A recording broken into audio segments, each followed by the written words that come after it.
All right, it is time for the heavily requested Kirk Franklin NPR Tiny Desk. Let's do it. Oh!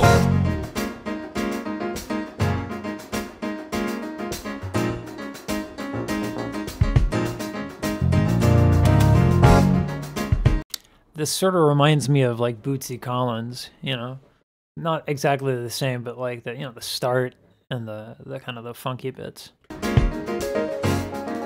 How y'all doing? Welcome. Let's go.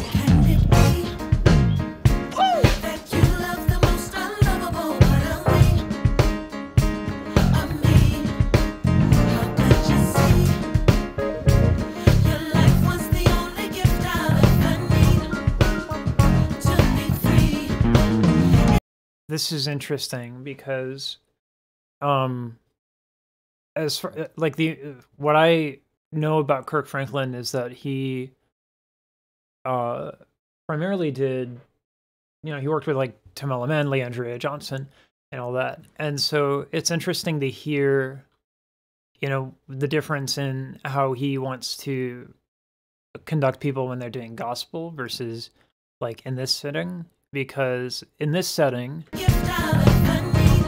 you can see actually, for the woman who just sang, I apologize, I don't know the singers' names in this instance, but the one we just saw, the larynx was higher a little bit.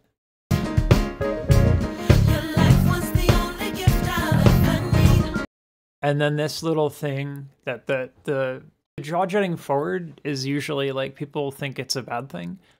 And it's not, if you do it and you're like crunching forward with the rest of your body, it's not good. But when you tilt it back just a little bit gently, it's really good for belting and also any style where you have to raise your larynx.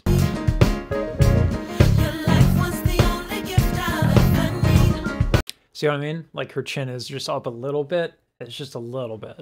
And that actually facilitates higher larynx stuff.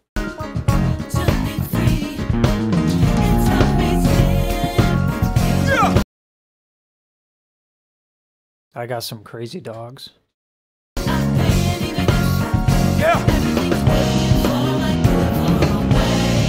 That's why. He saves the day. He will come through. He won't fail. That's not what superheroes do. Oh my God, those vocals are amazing. That's so tight. So, they have to be EQ'd. That's the only thing I can think of. For all the voices to fit, let me bring up EQ real quick so y'all can see this. So we're gonna just take a look real quick at a hymnal I've been recording. So this is an EQ right here. Don't worry about anything else, just this. So these will control what frequencies I want to have boosted, normal, or none. So, and you're not going to hear it, but so all of that what you just saw, those are frequencies, right? So because if I don't cut off frequencies, the mix ends up sounding extremely muddy. And unfortunately, when it comes, normally in a recording studio, you can position the mic differently, and that will like also act like an equalizer, but you can't do that in a live setting. You have to put the mics really close to the singers because otherwise they're going to pick up everything around themselves, right? So the way you avoid things getting muddy without changing the microphone distance is you use the EQ to cut off 100 to about 300 hertz, which is where things can get pretty muddy. And I even go to the extreme when I put this many overdubs in. And the sound that this gets is very, very similar to what we're hearing. So in the spirit of that, let's kind of pay attention to what's going on. No greater love. A love like this makes my heart beat forever. You hear how the piano is actually really, really, really hard to hear right now?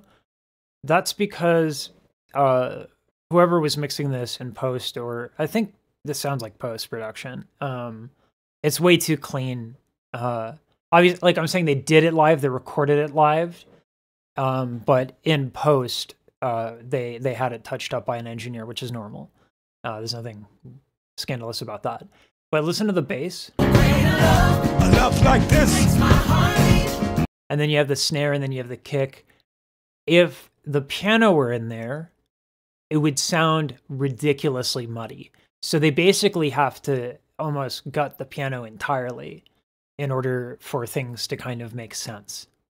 Forever. All I wanna do is make you proud of me. That's what.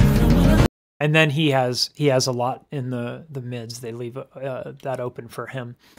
But man, I love good backup singers. Enough like this.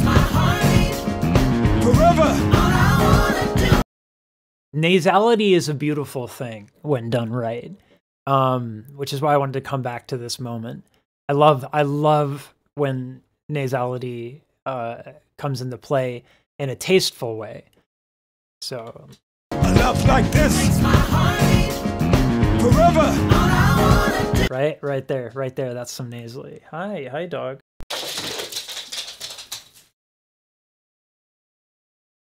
Yeah, so crazy dogs chasing one another. All right. Anyway, so the nasality here is very similar to how Stevie Wonder does it. Enough like this. Forever. So the reason why this, so nasality gets a bad rap, and for good reason. Singers who don't manage their breath well, specifically singers who use too much breath, will allow air to go out of the nasal passages as like a release valve. Because if you sing with too much air, the body reacts as though it's like a cough, and so everything kind of shrinks in order to protect. But it makes singing like almost impossible, especially when you sing with that much air. So a lot of people who are learning will realize that if they add nasality, if they open up the nasal passages, they don't have to really work with their air as much. That's not what's happening here. What's happening here is what Stevie Wonder does. They're like, all the singers here are they're not using forceful exhales, right? But what they do is they open up the nasal passage for the sake of color, right? And the sound. And again, I can't triple underline enough. Stevie Wonder does it amazingly. That's what.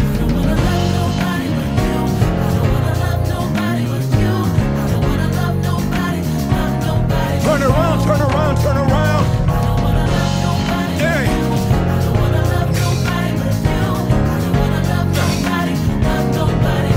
Taking the church. Come on. Yeah, funk bass. Yeah. Give me that slap and pop. Taking the church. Come on.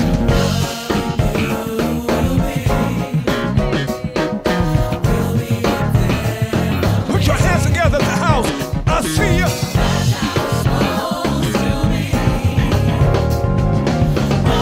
Listen, anything that makes me move is impressive.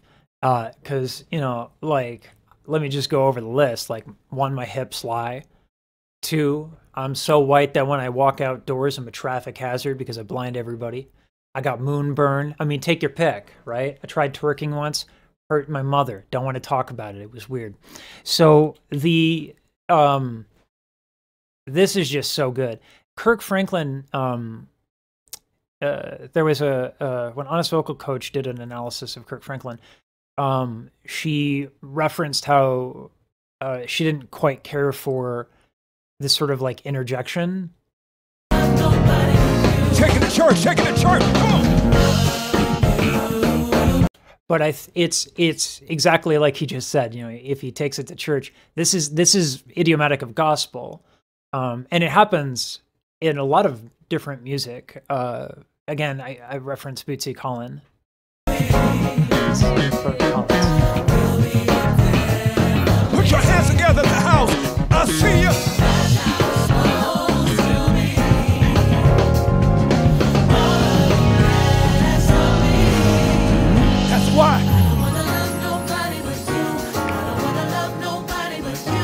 So notice how, sorry, back to mixing and back to EQing. Notice how the second the bass and the drums kind of take a back seat, you hear more of the mids, the singers sound richer. Why? Nobody but you. Right? Compared to this. Heroes do. No greater means yeah. Right? There's very little body to that. That's not the singer's fault. That's the EQ, right? Versus this. I love nobody but you. I don't wanna love nobody but you. And I really mean it this time. I don't wanna love nobody but you. I don't wanna love nobody. And so what they've done, the second the bass comes in, the male vocals almost disappear entirely. So, and this is not a bad thing. This is good. I love nobody but you. I don't wanna love nobody but you. And I really mean it this time. I don't wanna love nobody but you. I don't wanna love nobody. You see how you cannot hear the male vocalists? They're giving the bass a lot of room, which I actually really, really like. I like a bass heavy mix. And what I mean by bass heavy is not like so like, you know, like Skrillex nonsense. That's not bad. It's just not for me. But I love when bass gets the attention. It's a wonderful instrument, the bass guitar. And I used to play it. That was my first instrument. And, you know, I love Bootsy Collins. I love Victor Wooten, all these people. And this guy who's playing the bass is just, it's got a great sound. Nobody but you. And I really mean it this time. I don't wanna love nobody but you. I don't wanna love nobody but you. I don't wanna love nobody but you. Take it, Joe, come on! He saves the day. He will come through. He won't fail. That's not what superheroes do. Sing it with your boy! No way to love. A love like this. It's my heartbeat. Come on, y'all! All I wanna. I view, so in the context that I've seen Kirk Franklin in, it's like he's a conductor, right? He fills the same role. And no one would ever doubt the value of someone like Yannick Nézet-Séguin, who is one of the premier conductors of our time. He's a really, really popular conductor. So much so that he conducts for the Metropolitan Opera from time to time, as well as conducts for the Philadelphia Orchestra. And no one would, you know, if you brought that up, you'd be like, oh, like, how do you think of Yannick? And everyone would be like, oh, he's a great conductor, right? He's an amazing conductor, one of our time, right? Like, and so I don't see Kirk Franklin as being any different than a conductor. It's different, right? It's stylistically different, but the role is the same. And he's really good at it. Like, you know, in the interview when Tamala Mann went on the Terrell show, she talked a lot about Kirk Franklin. So the idea that anyone would have anything negative to say, you don't have to like something. You know, taste, there's no accounting for taste. People can like and dislike what they want. But to try and approach and name this as less than bad, like, or bad or whatever like that, I think is just completely ignorant to the style. And you know, it's elitism. This is amazing. Like, he's dancing, he's conducting, it's great. And all the singers are amazing. It's wonderful. A love like this. It's my heartbeat.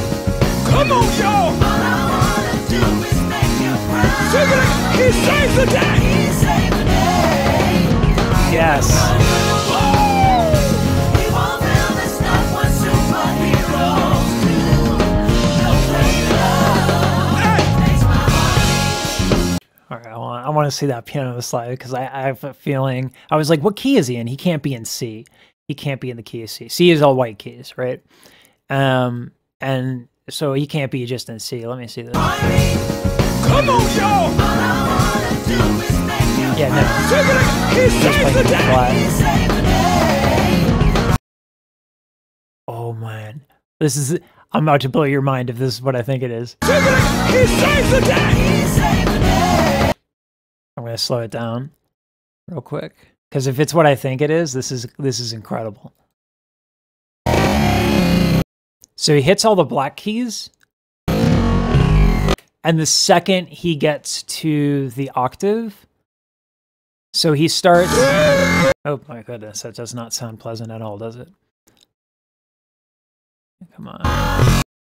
So, oh man. The second he... on the top is a B flat, right? So he starts on B flat and drags all the way in the black keys. And when he gets to the octave, he starts on the white keys. And so the reason why it works is because it functions like it's a chromatic scale, right? So every note, a chromatic scale would be like, every note in between black and white, right? And so that's why it ends up working regardless of where you're at. If you do it on a 5 chord, particularly, it sounds great. So that's why, like, you can do stuff that's outside of a key. I think everyone knows that, but it's intelligent to think of it in different ways, right? So crazy chromatic stuff really works on a 5 chord. When the Clark sisters, oh my God. So this is the part I really wanted to point out. So he's doing some really, really, really cool things on the piano. But this moment is really, I think, spectacular. So he goes for the black key first, and that's a B flat. And then he's going to swipe down to the other B flat and begin to raise his hand. And the second he raises his hand, he starts on the white keys, and specifically, if I can catch so fast, see if I can catch it. So black keys and boosh. Okay. Starts, he hits, barely hits, but he hits it, A natural. So what this implies is a chromatic scale, right? Right? So when you're on the 5 chord in music, right? 5/7. Anyway, you've heard that for like Beethoven, like in I'm sure any other classical thing. The 5 chord, cool things happen on the 5 chord. It's the point of the highest tension in a phrase when you're on the 5 chord. Now, when you're on a 5 chord, though, you can do some really cool things, right? And it all works out. And the reason why is because we're actually used to hearing this stuff on a 5 chord. And you can absolutely do a chromatic scale on a 5 chord. And so what he's doing ultimately is the same as a chromatic scale, separated on a 5 chord. So I thought it was just really cool. Like it's not just a sweep. There's a lot of there's a specific reason why he does it.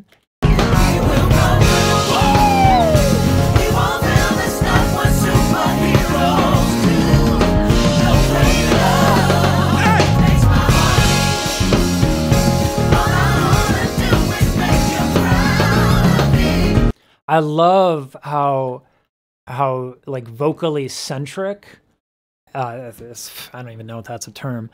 I love how much emphasis in his music he puts on the singers. I love it.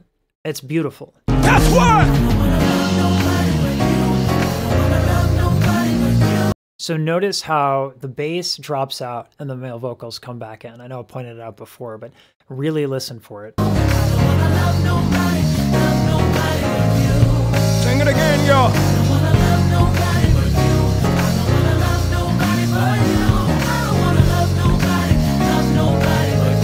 Break it down, sing it. The rhythm of the backup singers is immaculate. It's so good. It's so hard to get a really, really tight choir effect. When you overlay singers, oftentimes, their consonants don't land at the same time. They don't shift their vowels at the same time.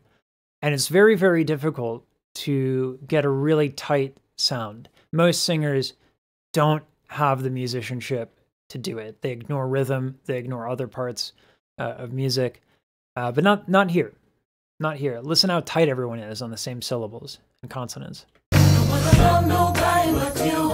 I don't wanna love nobody but you. I don't wanna love nobody.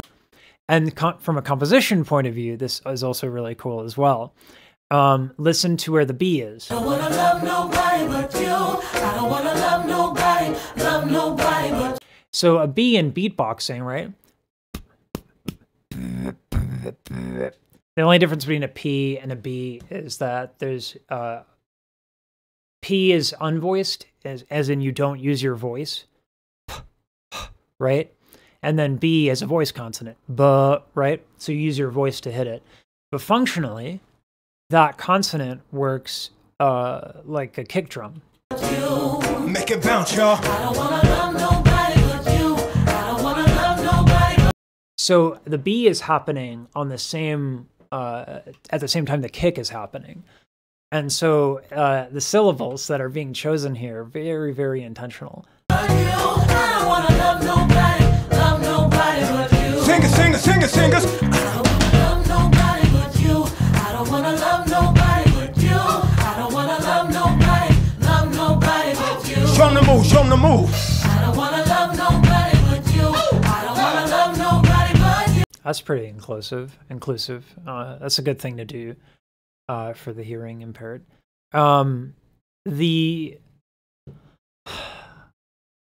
I think I'm expecting that there are going to be some people who are like, well, he's not a conductor because he's not giving meter.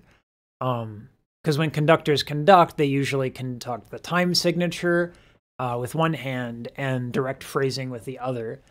But I worked with one of my teachers used to conduct for like Pavarotti. It was a really, really big deal. And my favorite lesson that I ever learned from him was that he showed one way to do a little phrase with a beat pattern, and then he showed just like something with his hands, and it made sense, right? He's like, if you can communicate with your hands, it doesn't matter what the beat pattern is. And so we see this right here. I don't wanna love nobody. Right? How do you not understand? Like, if you're the instrumentals, how do you not understand this means stop? Nobody but you. Right? They look at him I wanna and they stop immediately. love nobody but you. That's so good. That's so good. Oh, man. You decide. Yes, you decide. With the most upvotes, that will be the one that I choose for reacting. But you chose it, not me. I think you get it, right?